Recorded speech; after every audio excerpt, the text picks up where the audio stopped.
I'm going to read the rebuttal from a nonprofit organization that focuses on elections, whether it be getting people to register to vote, showing them how to do it online, their polling places, etc., and all of the information that they need when they show up to a polling places. And it is in direct response to that bill that I talked about late last night and this morning, HR 22, aka the American Voter Eligibility Save Act. And the reason why is because I think people really need to hear what's in it. And I'm choosing this rebuttal because if I just read the page in its entirety, I wouldn't have enough video time for that. I'm making this video on TikTok, so I have a 10-minute maximum. And this is almost a 6-minute read, so I'm going to speed this up by 1.2 seconds when it's done so that it's not as long. So, this is from their perspective, and I agree with this. Now, if you want to disagree with it, you're more than welcome to, and you can find the people that are in favor of it and why. It says, we are calling on Congress to reject the Safeguard American Voter Eligibility Save Act, H.R. 22, which could go directly to a House floor for a vote this month, as it is one of 12 bills identified for fast tracking. A companion bill, S-128, has also been filed in the Senate, where it will most likely need to overcome a filibuster. This bill on its surface requires proof of citizenship to registering to vote in any and all federal elections. However, the implementation of this law would have dramatic effects on our work and communities we serve. While it is reasonable to prevent non-citizens from voting, existing laws already does that. All federal voter registration forms include a checkbox requiring registrants to positively affirm citizenship. Violating that is punishable, and instances of non-citizens voting is exceedingly rare. The issue with the SAVE Act is that the bill would require all voters to provide in-person documentary proof of citizenship, a passport or a birth certificate with a photo ID in most cases, anytime they register or update their registration. A real ID would not be acceptable, nor would military IDs, without accompanying documentations like birth certificate. Before we get into the discriminatory impact it would have on voters and the tens of millions who could be barred from voting, it's important to note the impact on the work of nonprofits doing nonpartisan voter registration work. The SAVE Act would effectively be the end of all third-party voter registration drives. Since only a government official can review and accept the proof of citizenship, third-party groups like ours would no longer be able to collect voter registration forms.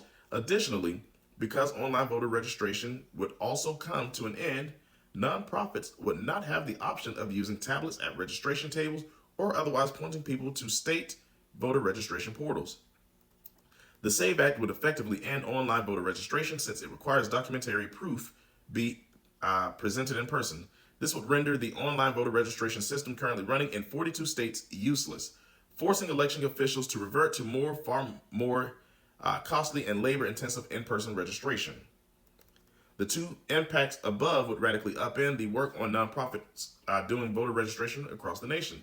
The most we would be able to do is talk about the importance of registering, educate voters about what documents they would need, then send people to their local election office to actually register in person. Millions would simply not register.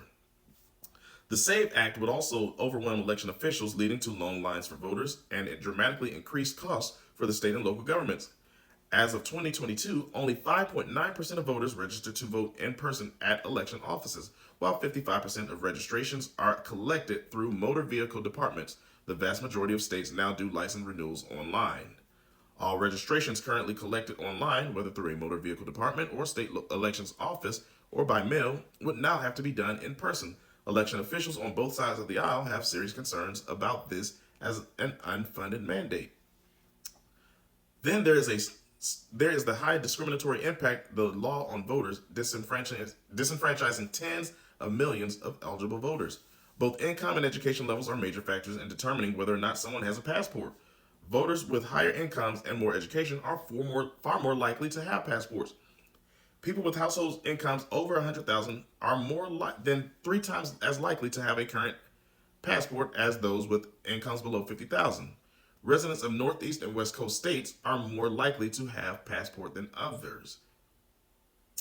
Birth certificates requirements, even if voters can find them, are also problematic.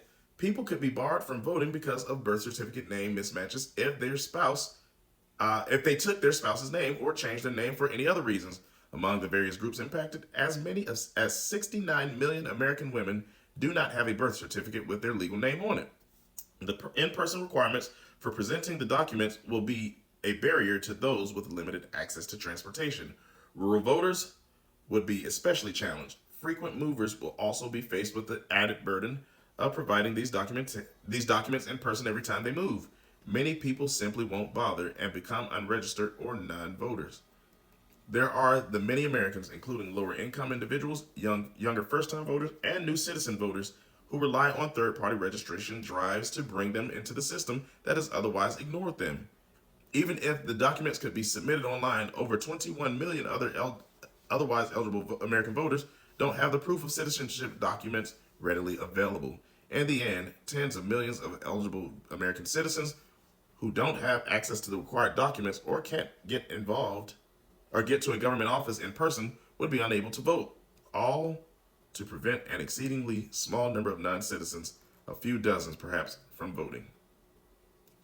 I'm in agreement with this, and I know that many people have various opinions on it. This is not in any way or shape or form to persuade your opinion, but I did think that you needed to know this and why there are so many of us that are against this particular bill.